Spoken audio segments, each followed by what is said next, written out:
मगर 9-10 मई करने वालों को सजा इसलिए नहीं दी जा सकती कि न्यूक्लियर पावर पाकिस्तान के अंदर बगावत कराने के मुर्तकिब थे, वो मास्टरमाइंड मंसूबा साज।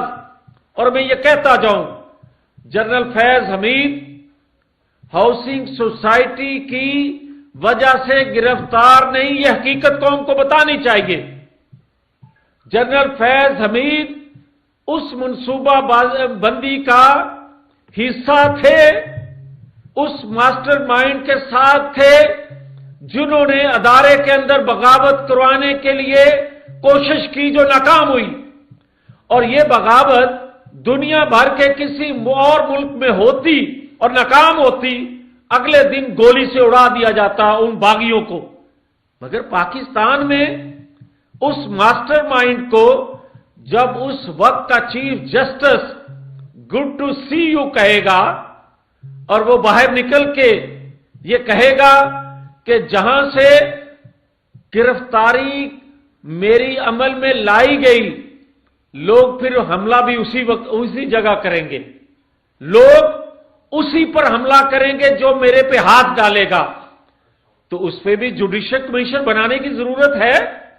भाई आपको मुझे तहफ्फुज़ात आईनी अदारों से रहते हैं, उन पे बैठे लोगों से, चंद लोगों से, उनकी पॉलिसियों से इख्तलाफ रहता है, मगर हम ये किसी तौर कबूल नहीं कर सकते कि हमारी आजादी पे हाथ डले, हमें कोई डिक्टेट करे, हमें कोई जबरदस्ती ये कहे कि फलां को छोड़ दो और फलां को रिहा कर दो।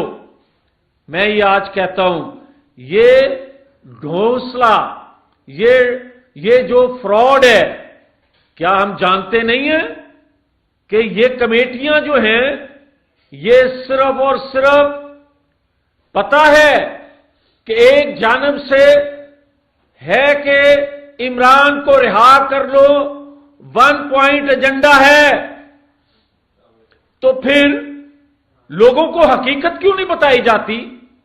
और ये हकीकत क्यों नहीं बताई जाती हुकूमत वक्त की तरफ से और अदारों के तर्जमानों की तरफ से कि दबाव है इसको छुड़वाने के लिए, क्योंकि इसके एहसान का बदला चुकाना चाहते हैं, क्योंकि शाम, इराक, लबनान, फलस्तीन, कश्मीर के बाद ईरान पर नजरें हैं, क्योंकि न्यूक्लियर प्रोग्राम, क्योंकि चीन का इस खित्ते में अमल दखल खत्म करना चाहते हैं, लिहाजा ये जरूरत है उनकी।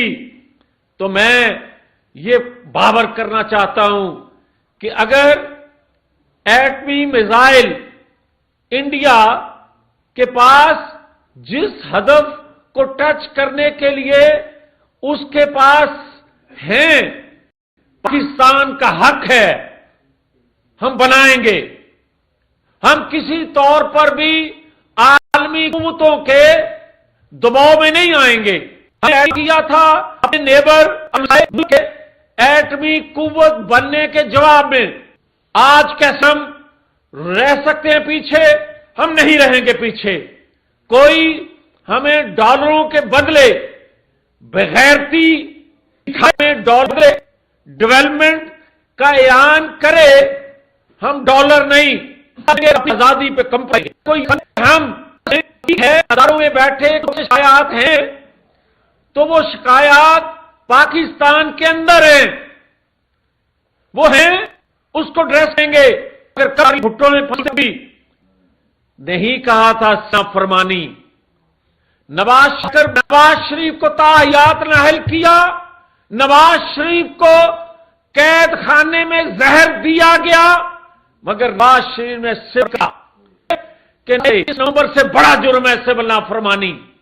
आप रोज हम सुनते हैं, रोज नई बात देखते हैं, मगर हम खामोश इसलिए रहे कि अदारे बोलें, अदारों के तर्जमान बोलें। आप लोगों चुप रह के हकीम उसने बड़े मुजरिम एक को बताया कि इसको लाया गया था कि ख्वाहिश, और आज घर का भेद किसको पड़ गया? आज अपनी जरूरत लाने को, और वो थोड़ा अदहा बनाया आपको का क्यों मंजूर नजर है? कौन सा काम लेना चाहती है? मगर ये बात बता, हमें ऐसे है, हमें मौत को गले लगाना आता है, पाकिस्तान के लिए तो खड़े होंगे, हमें इस नहज तक ना लेके जाया जाए कि दुनिया के मुसलमान ममालिक के साथ जो कुछ हो रहा है हम आवाज कुछ करके दिखा दें। अपनी आजादी से कोई चीज अजीज नहीं है, अपनी गैरत से कोई चीज अजीज नहीं है। हम एक हैं, पाकिस्तानी कौम एक है। इलेक्शन होंगे, हम अपनी अपनी पसंद, अपनी अपनी नजरिए की, अपनी अपनी पसंदीदा लीडरशिप के पीछे खड़े हो जाएंगे, फिर तकसीम हो जाएंगे, मगर कौमी गैरत पर तकसीम नहीं होंगे। इसलिए यह मैं बात कह रहा हूं कि हुकूमत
और अदारों के तर्जमान पाकिस्तानी कौम को बताएं कि ये जो मुज़ाकरात की आड़ में हमें भाषण दिया जा रहा है, हम पे दबाव डाला जा रहा है कि क्यों उसको रिहा किया जाए, और 3.5 सालों में उसने दुनिया के कौन कौन से इंटरेस्ट वॉच किए और पाकिस्तान को कितना नुकसान पहुंचाया, यह खुल के कौम को बताना पड़ेगा। और जब तक आप कौम को खुल के बताएंगे नहीं, फिर झूठ बिकता रहेगा। इसलिए आखिर में मैं वाज़िया कर देना चाहता हूं कि यह कौम कंप्रोमाइज नहीं करेगी। यह कौम दबाव में आकर, और आज अगर मुज़ाकराती कमेटी के नतीजे में, मुज़ाकरात के नतीजे में अगर आप उसको रिहा कर भी दो, जो उनकी डिमांड है, तो दुनिया में पैगाम यही होगा कि दबाव के नतीजे में उसको छोड़ा गया।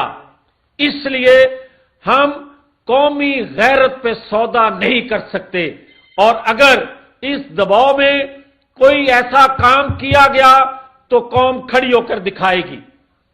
अच्छा मियां साहब, ये फरमाइएगा कि आप अदारों से या हुकूमत वक्त से ये तवक्का कर रहे हैं कि वो रात फाश करें, और पहले आप मुस्लिम लीग नून के जो सदर हैं नवाज शरीफ साहब, उनसे भी आप ये मुतालबा करते रहे कि वो भी अपना सामने आए और सब कुछ खुल के बताए। अभी तक उनकी खामोशी क्यों है? अगर मामला इतने ही संजीदा, अगर आप जो बात कर रहे हैं उनकी खामोशी तो सबको नजर आ रही है। वो क्यों खामोश हैं? कौमी मफादात के तहत आज खामोश रहना भी कौम के नुकसान में जा रहा है। अदारों के तर्जमान अगर हकीकत बयान नहीं कर रहे तो उसका नुकसान रियासत को पहुंच रहा है। इसलिए मैं कह रहा हूं कि आज कौमी अदारों के तर्जमान हो, हुकूमत वक्त हो, सियासी जमातों की लीडरशिप हो, आज वक्त आ गया है कि वो तमाम हकायक बता दिए जाएं। मैं کہ 2017 میں جو عالمی قوتوں کی خواہش تھی صرف ہم اسی کا رونا روتے جائیں کہ ہمیں انہوں نے اس لیے نکالا تھا، مگر آج ہم وقت سے پہلے جس طرح کے وہ ہمیشہ کرتا ہے کہ جناب دیکھیں یہ کل کو میری بیٹی کے حوالے سے گفتگو کریں گے، یہ مجھے بدنام کریں گے، دیکھیں یہ جناب بشرا بی بی کے حوالے سے یہ ویڈیو لے کے آ رہے ہیں، وہ لانے سے پہلے گفتگو کرتا ہے، اپنا بیانیہ بناتا ہے تاکہ قوم جو ہے وہ یقین نہ کر سکے ان شواہد پہ۔ تو میں سمجھتا ہوں جو کچھ آنے والے دنوں میں ہم پہ دباؤ بڑھنے والا ہے، قومی ادارے حقائق قوم کو بتائیں تاکہ قوم 1998 کی طرح 1965 کی طرح ایک قوم بن کے ان قوتوں کا مقابلہ کرے، ایک قوم کی طرح اداروں کے پیچھے کھڑی ہو کے، تاکہ لوگ جان جائیں کہ ہمارا قومی مفاد کس میں ہے۔ آج سیاست ہو رہی ہے اداروں کے اندر، آج اداروں کے اندر بھی کچھ شخصیات کی طرف سے سہولت کاری اسی طرح ہے۔ کیا یہ حقیقت نہیں ہے کہ ایک بلڈنگ کے نیچے ایک کمرے میں بیٹھا معزز شخص دوسرے معزز شخص سے بات کرنے کی بجائے خط و کتابت ہوتی ہے؟ اور اگر میں کیا غلط یہ بات کر رہا ہوں کہ اگر وقت گڈ ٹو سی یو نہ کہا جاتا تو مجھے یہ بتائیں، ملٹری تنصیبات پہ حملہ کرنے والوں کا ٹرائل